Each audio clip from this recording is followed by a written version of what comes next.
I read Pet Sematary when I was way too young. When I was 8 years old, I went through a phase where I read a bunch of Stephen King, and my parents were just happy I was reading. So I read Cujo, Christine, It, and Pet Sematary.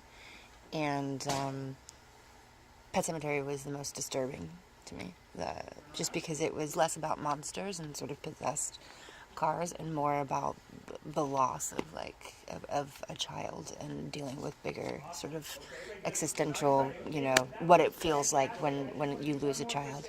So it was very traumatic for me. That's the thing that's the most striking is the denial of death, or the denial that we're all going to die, or that it's possible, or that every second that we live there's a chance that we could die.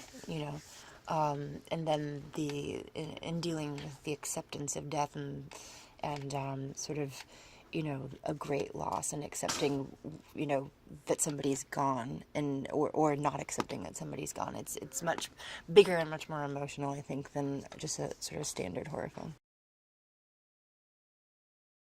As she's going through all of the phases of the film, and even exploring her own loss with her sister and with her child, my big goal for portraying her was that you can't shy away from sort of the lightness that her and Lewis have, or her and the kids have, because otherwise, when she gets to the once she gets to the end, there's nowhere to go if she's already just completely like a shell of a person and just sort of hysterical. There's no way to take that anywhere. And also there's nothing lost if you didn't have joy to begin with.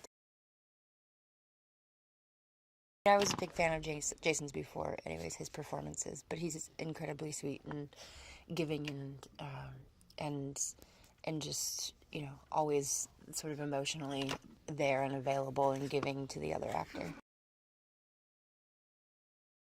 Jud's like, she's incredibly, well, one, she's incredibly sweet, and is way more professional than Jason, John, and I are. And it's kind of amazing to watch her just completely turn on when she's in between, human Ellie and zombie Ellie. It's the difference of her ability to switch between the two is kind of incredible. They work really well together. Yeah, I mean, they've been working together, so they say, for 20 years.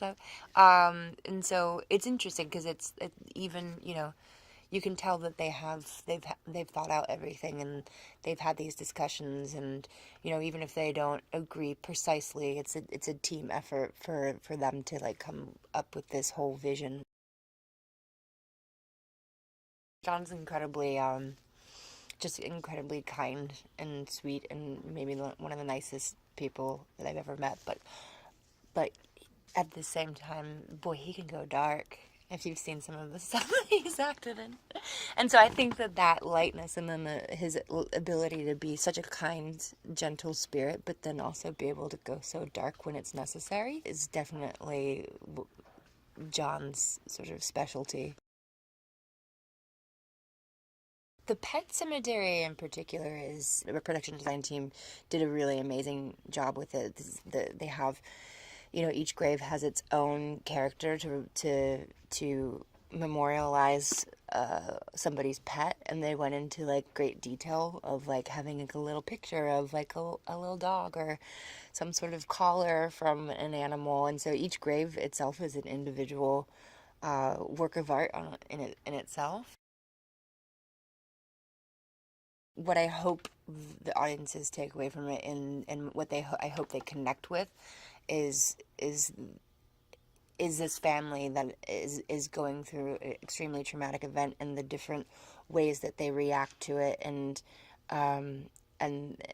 sort of, in times of grief, how different reactions and denial of death can sort of tear things apart.